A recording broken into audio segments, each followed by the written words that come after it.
Hello, and welcome back to another Age of Bison cast a game of the Sun Bros internal 1v1 tournament. I'm your host, Sir Shark Dad, joined here once again by my good friend McCleaves. We are still within the Tayo PistolPete series as they go back and forth to avoid being eliminated in the tournament.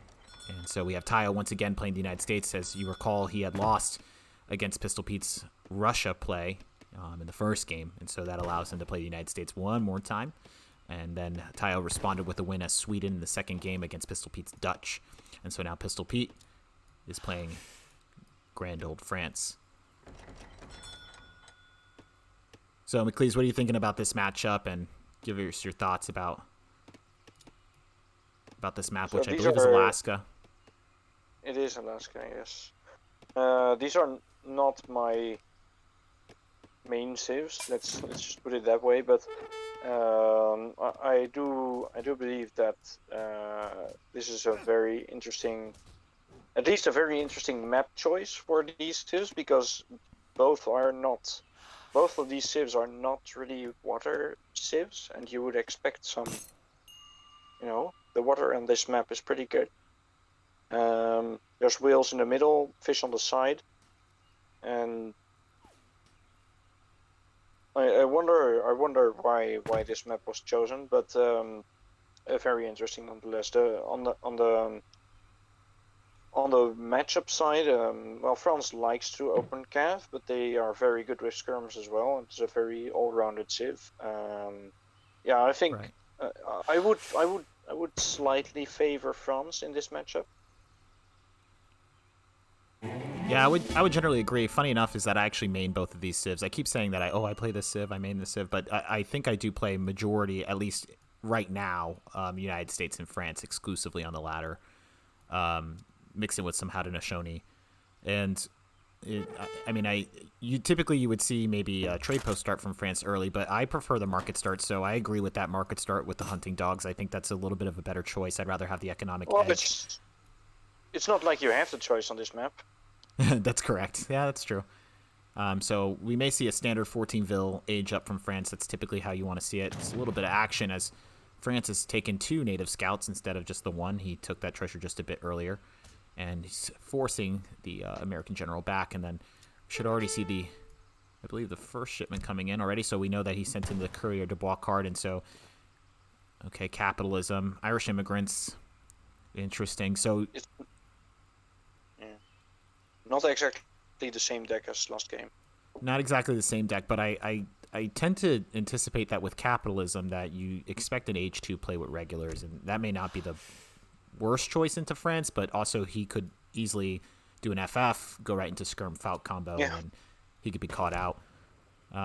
Let's see on the French side. Interesting. Yeah, early skirms. Early skirms, and then build time is reduced on lots of other units. It does have some water pressure cards, but no schooners. So he might. Well, he's probably not going to send those, but he does. He has the opportunity to kind of deny the water to his opponent. Right, and he may be able to do that in transition if he switches these. I wouldn't mind putting down a quick dock and making a couple of fishing boats. Let's see, quartermaster, so pretty standard H2 age up for France. You get that 400 wood. It's going to be necessary as he's going to put down probably military production building in a couple of houses, committing to the semi-FF. Let's take a look at the United States side, and it's Virginia. Okay, interesting. Slightly different than last time again. Maybe it's because you don't have a trade post, so he wants to get that card that gives you an extra shipment to make up for it. Right, so with Virginia, you end up getting the Napoleon guns and then Virginia plan, which if you send in Virginia plan, you get an extra 2 shipments. So there's a lot of strategies that can be done out of this. Typically, you do this if you're doing an FF, but you can also see it with sometimes there's a Minuteman rush that's a capability. You don't get Napoleon guns. That's H3 New Hampshire. I apologize. You get Culpeper Minutemen, so you can use that as an H2 rush strategy. You can push over France, get a batch of regulars and batches of Minutemen out pretty quickly. So I'm interested to see what he's going to do with it. There's options that he has. I thought it was quite interesting that he was sending capitalism and then he cancelled it. He's keeping a shipment for H2. I'm wondering what he's going to do with that. 2 native scouts just running through the base right now. Going to switch over to the Tayo side. Yeah, it's probably brothers. Let's see what he built with this military wagon here. All right. Barracks coming in on the back side of the base. Nothing just yet. Another house coming down. These 2 brothers are going up against that settler, and then Virginia plane coming in, so that's going to give them the extra 2 shipments that we were talking about. So I really do think that we're going to see some sort of a push of some nature coming out, because typically if you're going fast fortress, you're going to send Capital Assembly, Virginia General Assembly, and then your coin. Switching back over to PistolPete. One courier gathering up the coin, or sorry, the wood, and another 700 wood shipment, so probably another dedicating H2 play. Still no military production coming down, another house. Sitting on 15 vills right now, 2 more in queue, another 15 vills on the United States side. Let's see. Yeah, but the French villagers are better. Yeah, by, what is it, 1.2? Well, I mean, he does have his own CDB as his own. Yeah, but it's just 2. Or 3, sorry. Okay, so as I was expecting, right? So, state militia with only 3 regulars. So he wasn't able to get that full batch out. Then we have Virginia General Assembly coming in.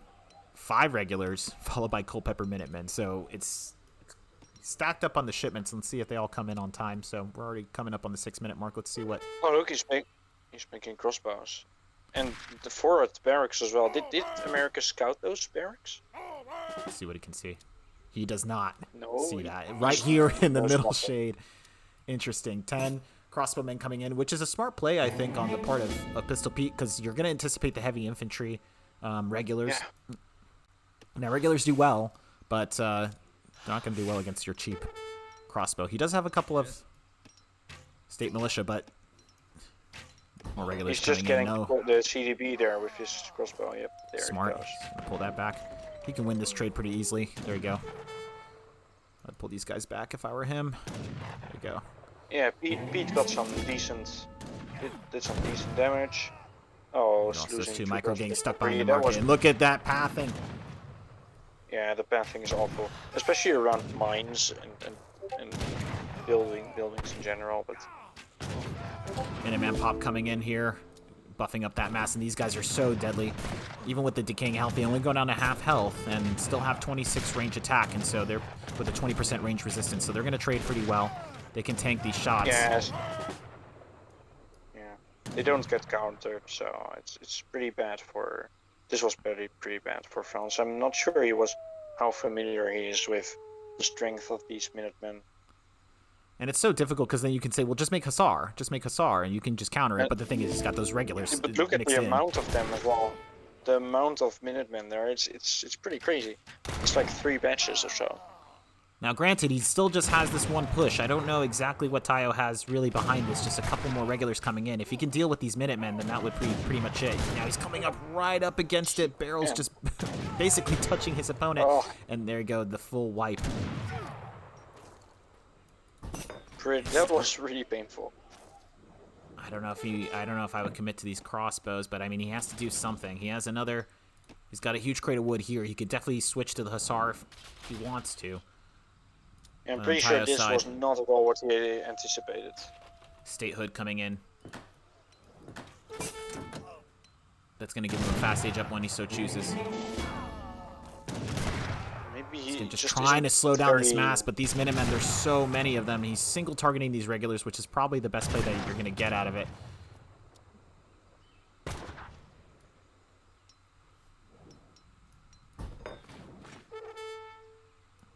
Let's take a look back at the France side. Score's about evening out. I think he just needs to kind of, he's scouting out these settlers. I don't think these crossbowmen are going to be able to do much to them, though. Yeah, especially American settlers with French immigrants in. Right, they switched to 20% range resistant, now over 200 health, so they're pretty tanky. And a lot of hit points too. Yeah, with Hamilton economics. I'm not sure he had it in, but yeah.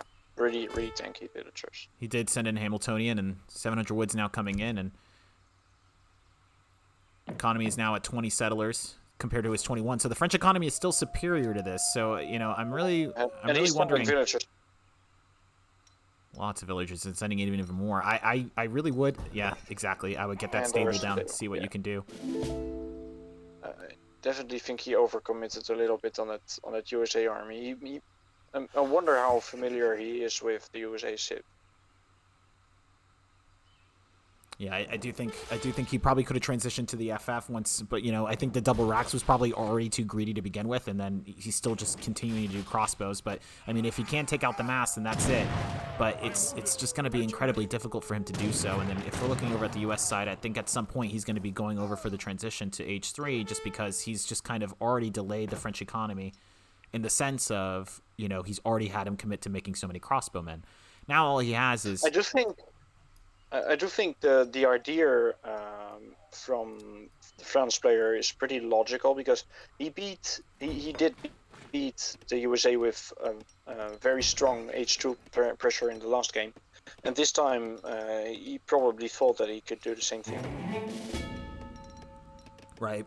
I'm left wondering how different this could have played out if he had opened up with not a double racks, but a stable and a racks. Was able to get out, let's say, a mass of 5 crossbowmen or 10 crossbowmen in addition to 5 Hussar. I feel like this would be a far different game. Now, of course, he's not going to know exactly that he's just going to have a massive Minutemen, like, shooting up his crossbows, and it'd be so difficult. But and another massive Minutemen, this mass just continues to grow. Let's take a look at Tayo. What kind of units he's got. 17 there. 18, actually. Such a difficult mass to contend with. Musketeers, it's going to be pretty interesting. 700 coin coming in, so I don't know. These Hussars are still sitting these back. Musketeers have higher base damage, so they will do better than crossbows, but it's still very, very tough. State militia coming in. I still think just a massive, even with just the regulars here, I think a massive Hussar would clean this. I really do. He's walking up. Our crossbow range is really that short? Is it really that small? Oh, it's just 16, yes. Oh, wow. It's better than Strelets. 29 but Strelets to... are much more effective, of course. 23.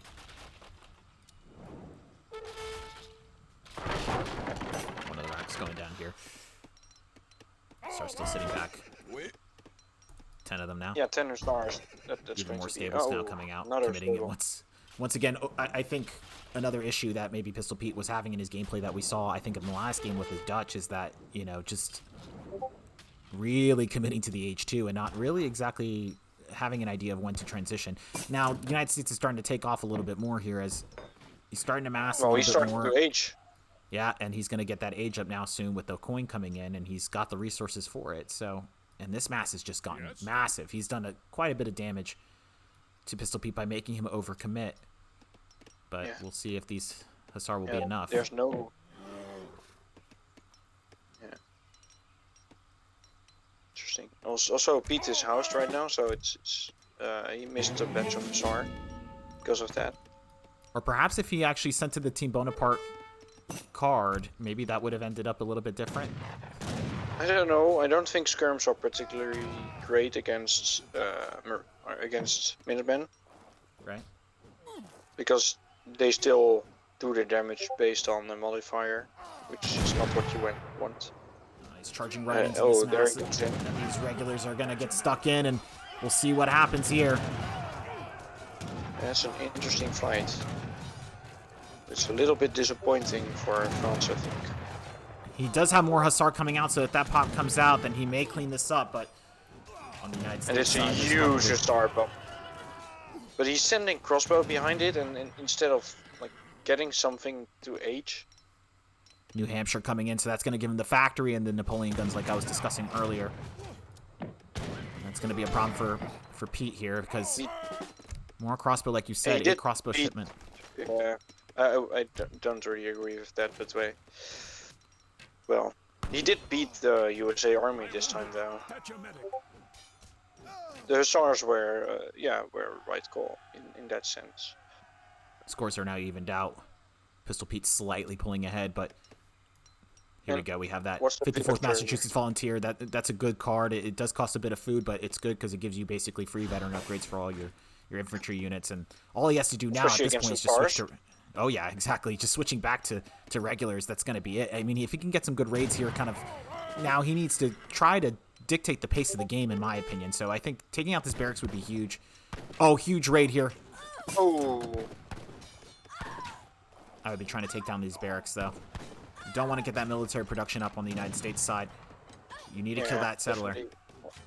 Yeah, he's doing it right now, I think. I think he's going to get that barracks down no matter what, though. Let's see. Oh, just in time. And a very good raid, idling 21 here. Now the 54th Massachusetts coming in. He's got a pretty decent mass. I'm ready. Yeah, it's starting to look very USA favored again, in my opinion. Let's pull those Hussar back. I would say now, now's the time to be transitioning. Yeah, he must age. Now France does have the exiled prince age, so that's gonna be pretty good, but not enough. I of those like on coin. the USA placement of the capital. He must have a lot of line of sight right now, and you can see the Cav coming from far. That's a pretty good advantage. Yeah, look at that. Yeah, covering his right here. That's nice. Yeah, you can see everything. Mass is And that starting is to push so here. huge. I still think France can win it. I really do. I think that if he transitioned just a little bit earlier to age 3, he would get those skirmishers out. He could clean this. He still has a Hussar mass, but that rolling artillery shipment is deadly. Those Gatling guns will absolutely shred. And now artillery is now on the field, so that completely changes the dynamics of the game at this point. The scores are not that far off. And but Pete has still failed to transition, and still more crossbowmen coming in. I'm not understanding. He's very close. He's very close to aging. And crossbow is There we go. There you go.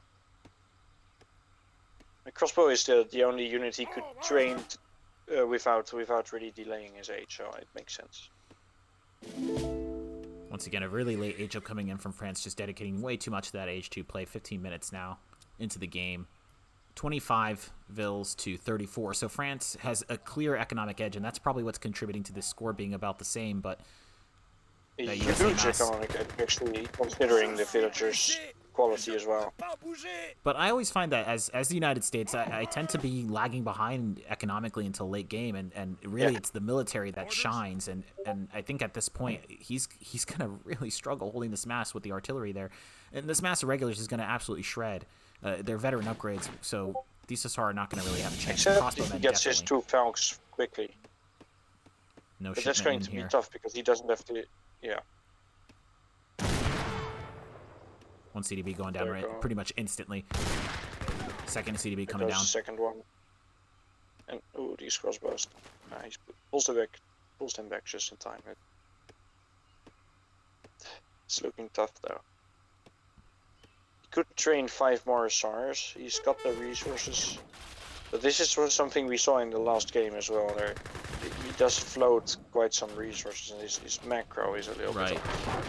Right. Whereas in the Tayo side, I mean, he's done pretty well. I mean, he could definitely put up more infrastructure. He's currently housed, and he's floating 700 wood, so it's not perfect.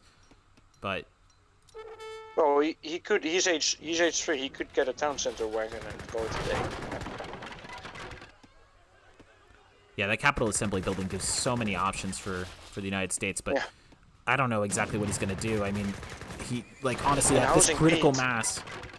Yeah. This is very important. He's housing Pete, and Pete can't really send his falconets now.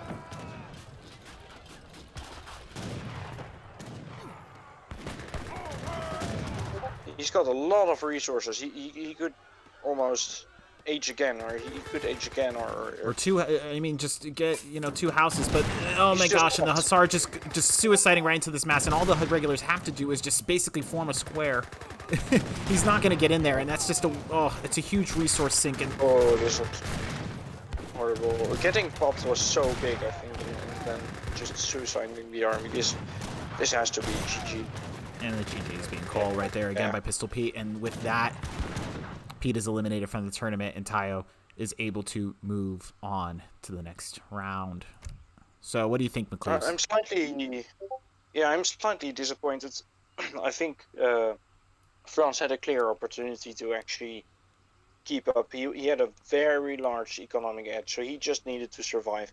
Getting popped was absolutely huge, and he was floating a lot of resources. So that I'm pretty sure there was potential to win this game.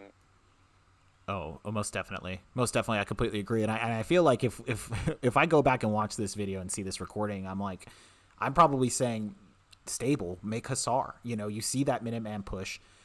I mean, I felt like the crossbow was an interesting call. Maybe that was the right call to get early pressure. And then at that point, just go ahead and transition to Fortress Age, you know, call it a day and get your Falcons out. Or, you know, go ahead and make a batch of 5 Hussar. You're floating all that wood, and then go ahead and just take out the Minutemen, then transition. But as we saw, I mean, if we look at this post game,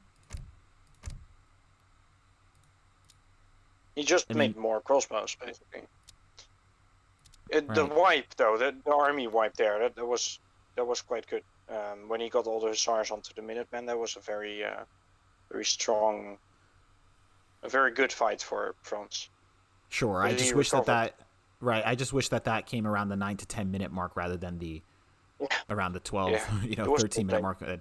Right, exactly. And then the recovery was exponential. I mean, right when the age up kicks, and then he can send in so much, you know, and so it just wasn't even favorable. Way too many. USA gets a lot of XP. Yeah, exactly. Way too many crossbows here. Let's take a look at the resource graph really quick. And yeah, I mean, you should be able to leverage that difference. Huge lead. Yeah. When you just float the resources instead of using them, that is definitely something that he could work on. He could work on a little bit. But the build in general seems pretty strong. He just needs to spend his resources, basically. Right. And stick to a standard semi-FF time frame.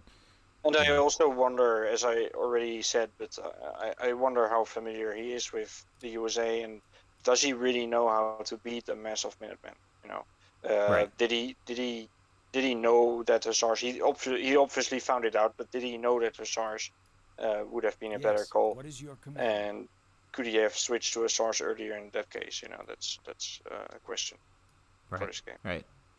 Well, good game from both of these players, and Tayo ends up moving on to the next. You know, I appreciate these guys letting us go over and critique their gameplay, and I appreciate all of you who are currently listening in on our casting. So if you enjoy what we do here at the Age of Bison YouTube channel and want to see more AoE 3 content from us, please go ahead, hit a like, subscribe, and leave a comment. Let us know what you think.